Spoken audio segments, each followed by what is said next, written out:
Okay, so now you've got that notification to say that it has been recorded, and hopefully you can see this presentation okay. So this is the penultimate webinar as part of the CCF webinar series. So previous webinars have included topics like climate anxiety, reach and engaging your audience, and repair and reuse. We have, I think, 5 of our webinars that we recorded are up on YouTube at the moment. So we're still waiting to pop climate anxiety and the previous webinar, which is about connecting COP to your community. So that's still to be uploaded onto the CCF YouTube channel. So if you've not managed to catch those webinars, then feel free to pop along to the YouTube channel and have a little look at the videos and what was being said in the events. So I guess there's not really much in terms of what we're going to cover today, and many of you probably know what shared transport is because you're probably doing some form of it. It covers a lot of different modes of transport, but I'm not covering absolutely every aspect of shared transport today, just a couple of things that I've picked out, and you'll probably think, oh well, what about this and what about that, and we can pick those up in our discussions as well. Why is it beneficial, and probably a really obvious point as well. I thought I'd cover this. How do we encourage the uptake of shared transport? And some of you probably have these ideas, which is why we're going to go into a breakout room and discuss how do we encourage this and how do we make it safe with COVID-19. So if this is something that you're already doing at the minute, you probably have some good ideas about how you're doing it safely with the current situation. And I know it's a kind of ever-changing thing with this new variant, the Delta variant, that's more transmissible and I guess a lot more terrifying, especially for community groups that are like, well, we've just started delivering our activities. What are we going to do if things change?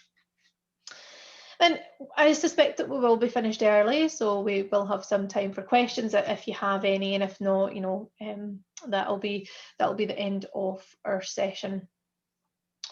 So just a fairly brief definition of shared transport. It's also referred to as shared mobility as well.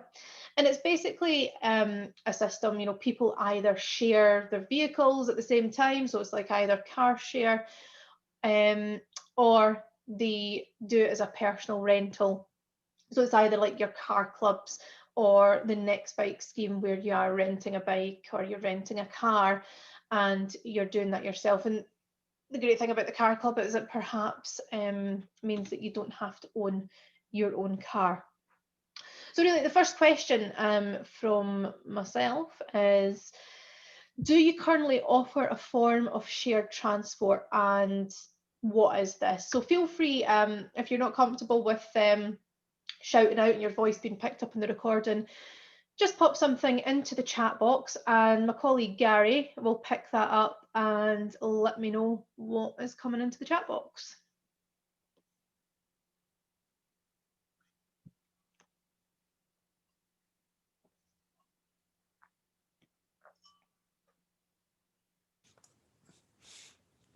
So Fiona is running a Next Bike membership, a Co-Wheels Club at Queen's Cross.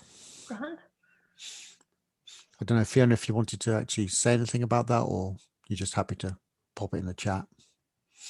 Well, actually, my colleague Debbie is here. She probably knows a bit more about it. I was going to start typing there, but it's actually probably quicker just to speak.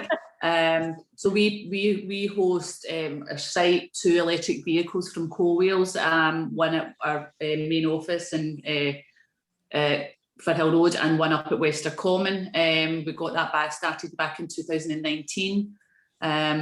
So that's for staff, community, local businesses to use. It can be hired, obviously, as you know, hourly, daily, weekly, or whatever. So, and we're also in the process of renewing our fleet of vans and cars. and instead of getting 3 pool cars, we're actually going to, we're getting 1 electric, but we're also just actually directly leasing one directly from Co-Wheels.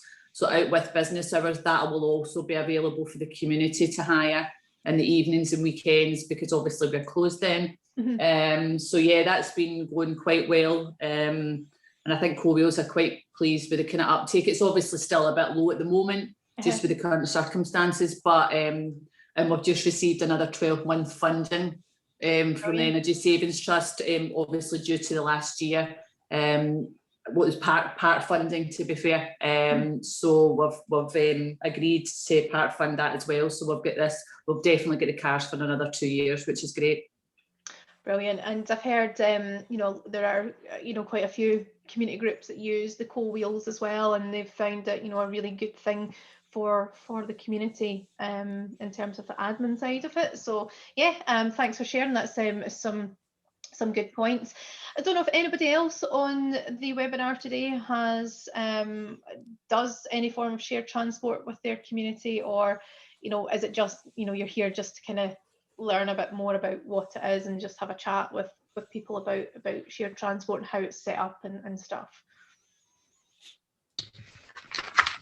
Hi Claire, we at Bike for Good, we offer Next Bike memberships as well, not in my role within Active Travel or CCF funded, but in a kind of another department within Bike for Good, and it's predominantly to it's called through a scheme called Bikes for All, so they're kind of reduced price memberships for people who can't afford the existing memberships or they have other barriers to cycling, etc.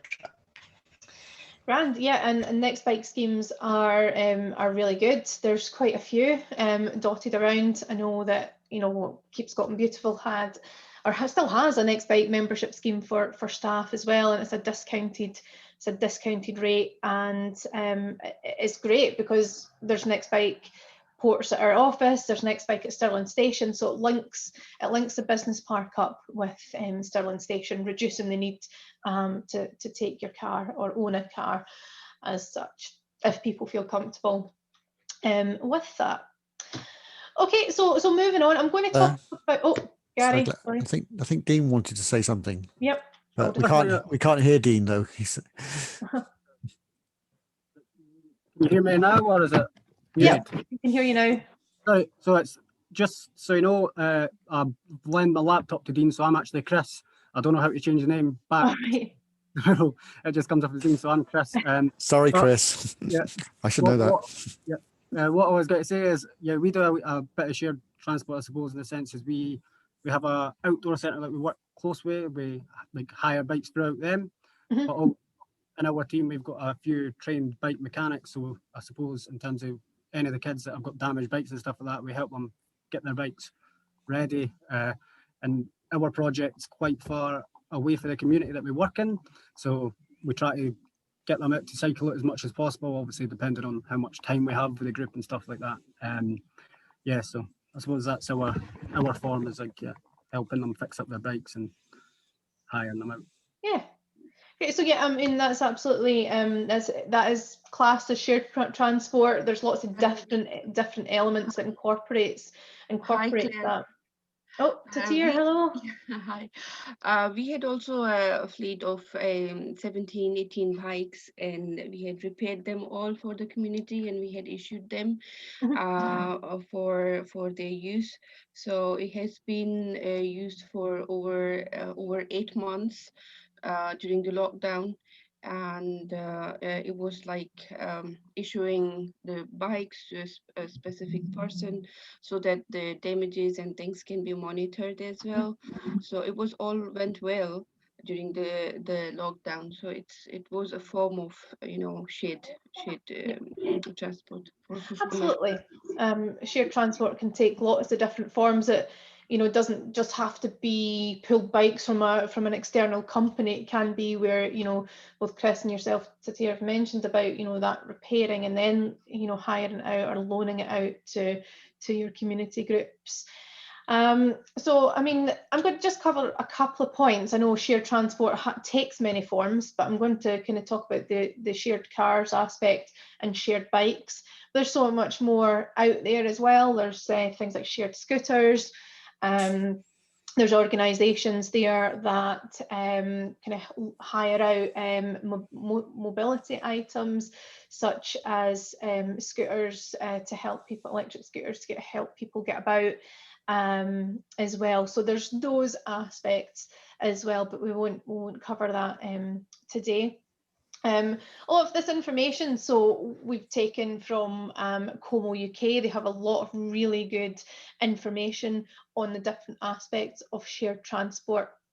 And so we'd encourage you to have a look at their website and get in touch with them if you've got any questions about any aspect. They are a really good organisation for that information. So shared cars could be, perhaps you're doing it in a way where people pay per trip. So it's either, so as mentioned previously, so Fiona mentioned about the co-wheels aspect. So it's either an external company that's managing this, or there are community groups such as, you've maybe heard of Leap in Lochwinnock, but they have their own pooled cars which they hire out to their community, and they use the revenue from that to support their activities. So there's different aspects of it. Either your community or your organisation owns the cars, or you do it externally. But normally the individual that wants to hire the car does pay per trip. And one of the biggest advantages of these shared cars is if people feel obviously comfortable to do so, it gives access to a vehicle without people being tied to ownership, and then everything that involves. So the person, you know, if they've not got that car, they don't have to pay insurance, and they don't have to pay for maintenance like MOTs and servicing, new tyres, just general repairing of the car and road tax. There's a lot of expensive elements that are taken out of that, and they can still write, I need to hire a car for going shopping, so they can do that. And if that's available in your community that you live, then that's probably a really good way, you know, maybe not owning a car or going from a 2-car household to a 1-car household. And they are key, car clubs can be key for future sustainable transport solutions. So the future is electric vehicles and electric shared cars. So that is going to be absolute key for us, because we know people will still need to drive for certain aspects, especially if they're caring for vulnerable people in their family, or, you know, vulnerable neighbours and such like. So cars, you know, can be handy for that aspect. So can this be the future of that part? And in a survey, in a study that Como UK did in 2019, they found that as a result of sharing these vehicles, there were 192,900 fewer private cars, and that totaled savings of 87,000 tonnes of CO2 equivalent per year. So that's a pretty significant saving from that one aspect. And of course, they won't have captured absolutely everything. So that information, those statistics might be slightly higher. And shared bikes. So I know a lot of you have been doing this in one form or another, as Tatir, as Chris, and as Shagufta mentioned about the shared bike aspect. That's just obviously we popped a picture up of the next bike pools in Glasgow. So they can take lots of different forms here. So models such as your self-service, where you've got your next bikes there, you've got your app, you just unlock the bike and away you go. Or some workplaces have pool bikes that staff can just say, right, I want to take this bike because I need to travel to so and so for work. Or some train stations have hubs as well, I believe. I don't know if they still do, but Linlithgow train station had hubs as well. I'm not sure about any other train stations. It's definitely been a while since I have been on a train, especially right now. And Como UK again, this is actually a study in 2020, so last year, and especially in the current, given the situation that they were facing, they found that the UK was offering 17,208 bikes. That was down, I think it was 20,000 and something bikes in 2019. So it was down, and that's to be expected last year. And there was an average of 40,559 journeys And so that equated to, they said, 199 million fewer car trips and a saving of 64,000 tonnes of CO2 equivalent. So right away from shared cars and shared bikes, you can see that there is a massive saving to be had, and it's definitely a worthwhile thing to do. So that takes on to, you know, why is shared transport so important? So reducing transport emissions is going to be vital if Scotland wants to achieve its net zero target of by 2045. I was going to say net zero target of zero emissions, that's not right, but net zero target by 2045. The most recent emissions report from the Scottish Government is from 2018. So the 2019 figures should be out at some point this year. So they are a little bit behind on that. But those emissions, transport accounted for 12.9 million tonnes of carbon dioxide equivalent, and the total was around 43 million tonnes. And transport was the highest emission source in Scotland, and it has been since 2015. So it's vital that we take every action that we possibly can to reduce these emissions, but shared transport can really support that element. So from, you know, the shared cars or shared bikes, it might make people feel more comfortable in using these things. And as I said, you know, these could be a good way of someone starting their journey. Bike shares could be a good way of someone starting their journey with cycling. So how can it be encouraged? So this is the last bit of my presentation before we hand over to you and we get a discussion going about these things and hear your thoughts, and so I can capture this, because obviously, you know, you're the ones that are doing it on the ground, and I'll be really keen to hear your thoughts on that. So this is just in terms of how, you know, ideas that I think, you know, how these can be encouraged. Perhaps you have different ideas of that. But one of the key things is incentivising its use. So there are car clubs that run loyalty schemes. So it's almost like, so for example, like a loyalty card, and for each stamp you get after you use it, 10 stamps, you get your 11th hire for free or at a reduced rate. So those can really help people in the uptake of it. Also in terms of the workplace, so maybe a bike share scheme from the workplace. So you're encouraging your organisation to buy a pool of bikes and then loan it out to the staff, or providing discounts for the use of these things like Next Bike. So that's what Keep Scotland Beautiful does. It offered a discount to staff. So we had to pay, I think it was £10 for membership, and we get 1 hour's free hire each time we use it. And that is more than enough time. You know, our office is in Stirling Business Park. It's a little bit out of the city. So if we wanted to go into Stirling at lunchtime, you just pick up the bike, you go in, you come back, less than an hour, you don't have to pay anything for the hire. So discount schemes can really work. Promoting the benefits as well. So not just in terms of, right, if you do this, it will save X amount of CO2, but promoting the benefits to the people as well. Well, actually, you're going to save money by, you know, not owning your own car. If you share your car, you know, you're saving X, Y, and Z.